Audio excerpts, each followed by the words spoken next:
Hello, welcome back to the reading of the poem of the Man God, written by Maria Valtorta, Volume 3, Chapter 382, Part 2, At the Ford between Jericho and Bethabara.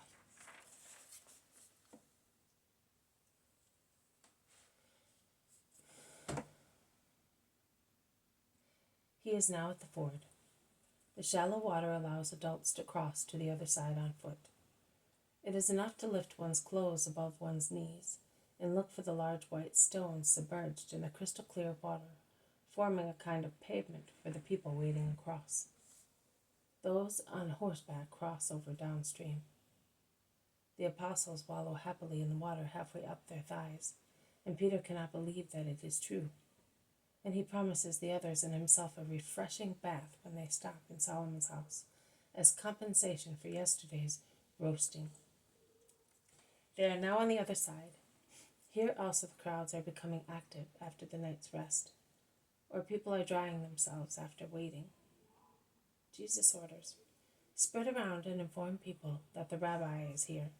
I am going near that fallen tree trunk, and I will wait for you there." Many people are soon informed, and they flock to hear him. Jesus begins to speak. A sad procession passes by, following a litter, on which there is a young man who has been taken ill in Jerusalem. And as the doctors have condemned him, he is now being rushed home to die there. Everybody is speaking about him because he is rich and still young. And many say, it must be very sad to die when one is so wealthy and so young. And some say, perhaps they are people who already believe in Jesus. It serves him right. He will not believe. The disciples went to his relatives and said to them, "The Savior is here. If you have faith and you ask him, he will cure him." But he was the first to refuse to come to the rabbi. Criticism follows pity. And Jesus refers to that to begin his speech. Peace to everybody. Rich and young people certainly do not like to die, when they are rich only in money and young in age. But those who are rich in virtue and young because of their pure habits are not sorry to die. A truly wise person, from the age of discretion onwards, acts in such a way as to die peacefully.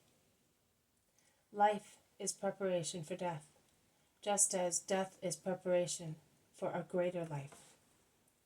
The true wise man, when he understands the truth of living and dying, the truth of dying to rise again, strives in every possible way to divest himself of what is useless and to become enriched with what is useful, that is, with virtues and good deeds, in order to have a supply of goods before him who summons him to judge him, to reward or punish him with perfect justice.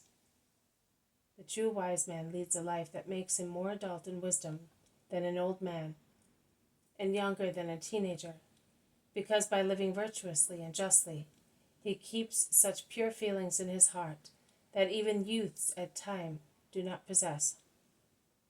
How sweet then it is to die. The wise man reclines his tired head on the bosom of the Father. He relaxes in his embrace, and in the midst of the mist of fleeing life he says, "I love you. I hope in you. I believe in you." Saying so for the last time on earth, to repeat then the jubilant, "I love you forever and ever in the brightness of paradise." Is death a harsh lot? No. A just decree for all mortals. It is a grievous worry for those who do not believe and are full of sins. In vain man says, to explain the troubled anxiety of a man who is dying and who was not good during his lifetime. It's because he would not like to die as yet, because he has not done any good, or only very little, and he would like to live to make amends. In vain he says, if he had lived longer, he could have had a greater reward, because he would have done more good. A soul knows, at least vaguely, how much time it has been given. No time has compared to eternity. No time as compared to eternity.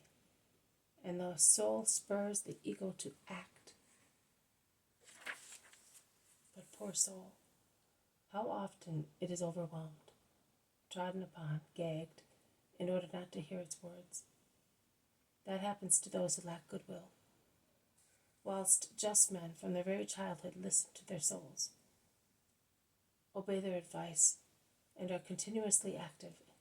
And saints die young in age, but rich in merits, at times at the dawn of life, and not even by the addition of 100 or 1,000 years would they become holier than they are, because the love for God and their neighbor, practiced in every form and with utter generosity, makes them perfect. What matters in heaven is not how long, but how has one lived. This has been a reading from the poem of the Man God, written by Maria Valtorta, Volume 3. Chapter 382, Part 2, At the Ford Between Jericho and Bethabara. Thank you for listening.